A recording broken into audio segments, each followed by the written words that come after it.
best top laner in the NALCS has to be Huni. Huni, because he can still play off meta picks and meta picks very well. Definitely Licorice, because he's just crapping on people. The best top laner right now would have to be either Huni or Licorice. Sorry, Hanser. The best top laner of the NALCS has got to be Huni. Huni's the best top laner because I think he plays a lot of off-meta champions like Yasuo, Gangplank, and Lucian and really makes them work. You don't get to play on SKT just by being okay. And honestly, he's trashing people on the top lane.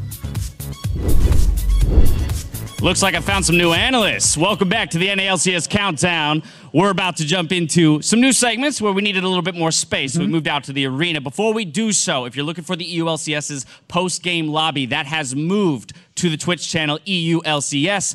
In the meantime, we're going to jump right back into it, talking about top laners and tier lists. We heard from the fans themselves on who they thought should top the table. Let's take a look at Mark and Jatt's list. Huni, no surprise. We both agree on Huni, but I want to clarify real quick what this tier list is for. It's performance through the first 10 games of the split. Not historically better, not better at the end of the split. It's through 10 games, who do we think has performed the best? And I think we can agree, and like most of the audience, Huni's the best player in the top lane right now, but I think that's where we start breaking apart. All right, so moving right past Huni then, let's talk about the first major difference that I noticed on both your lists. Mark, you've got Hanser sitting in the second slot. Jatt, you've got Licorice, essentially flip-flopped in your rankings. I didn't hear any fans putting Hanser above Licorice, Mark. Yeah, well, that's because they're fans. Everyone in this audience hates Hanser. Listen, Hanser, clear. Flame, I mean, that's what that means. Yeah, Hanser and Flame are two players who don't get any help from their teams. They have very limited champion pools in what they're actually winning with. So Hanser on GP is able to get a ton of leads, very low jungle proximity.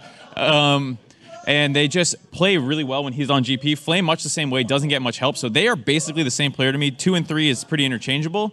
And Licorice gets a ton of help from his team. Yeah, so if I just want to talk about why I have Hanser below Licorice and Flame is, yes, Hanser has been good on some picks, specifically Gangplank, but Hanser is winless on all of his other champions. I want to talk really quickly about Licorice before we jump back to Hanser, though, as to why I have Licorice so high.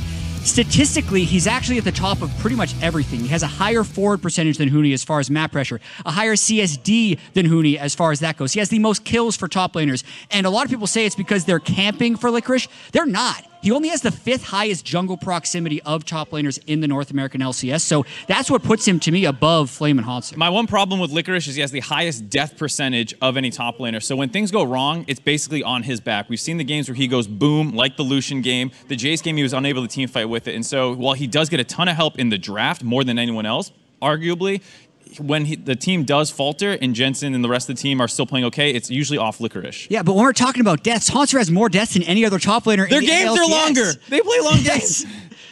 So that's another reason that I would have Hanser down, though. So yes, his GP is godlike. He's won 4 of his GP games. He's lost the 6 games where Hanser hasn't been on Gangplank. So he's overextending in lane, and he applies a lot of pressure, but he's not smart or as smart about the way he applies that pressure, and as you mentioned, doesn't work very well with the team. Chicken or the egg argument a little bit here, because I would argue that TSM, as we said, has some of the worst teamwork in the league right now, and Hanser does get punished, understandably. He has the 2nd highest gold difference at 10, and GP is the only champion he can hard carry enough on to win, is kind of what I'd say, whereas when he gets stuck on the Ornn, stuck on some of these more team-focused champions, they've messed up dives around him, and Mike Young's feeding away some kills. All right, either way, both of them making it into the top 4. If we push our way down the list, something that jumps out to me as well is how highly ranked Solo is on your list, Jatt, as opposed to where he falls over here on Markz. Yeah, so for me, I think Solo does a lot more with less than other top laners in similar positions. He has one of the lowest jungle proximities in the league as far as how often they gank for him,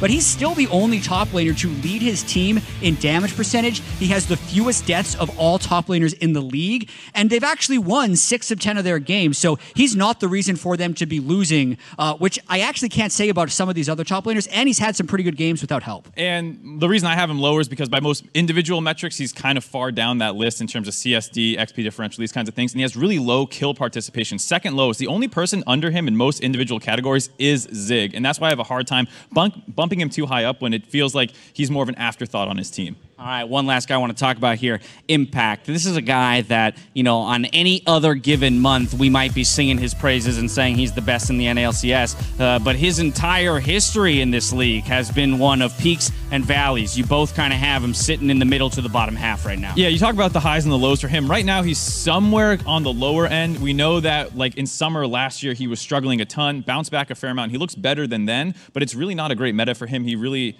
does his best work on tanks, and there's very few that are competitively viable right now, and it feels like he's struggling to find his place on that team. Yeah, and I actually had him lower before I did a little bit more digging into this list because of the fact that he is not getting much pick priority, and he's often playing tanks, which are going to lose lane to other things, and he still is involved in a fair number of early kills. But all the other metrics, especially the recency bias that you tend to have on these lists with how he's looked in the last 4 games, put him kind of where he's at right now, which when you think before the season where you expected impact to be, this is much lower, and it's because he hasn't been performing. Another big name that's pretty low on the list for both of you, Someday. And this is why we made sure to say that this is a performance-based list. Like, no way is Someday the 8th or 9th best top laner in the league, but 100 Thieves has really been struggling to find a way to get involved with him. We've seen synergy at points between Meteos and Ryu and Meteos and Afromu, but it doesn't feel like there's any synergy with his team, and he is getting just given counter picks sometime, but not winning hard enough and not doing anything in these games. And a lot of times Gnar is kind of looked at this split as you play Gnar well, you are a good top laner. Someday's played more Gnar than anyone else. He's played 6 Gnar games,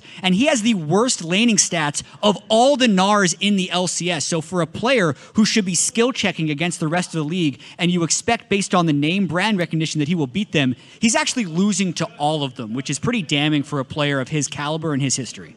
Some thoughts on the top lane here through 10 games. Of course, we've still got 8 more to go in the season. We'll track their progress throughout the split. I want to move on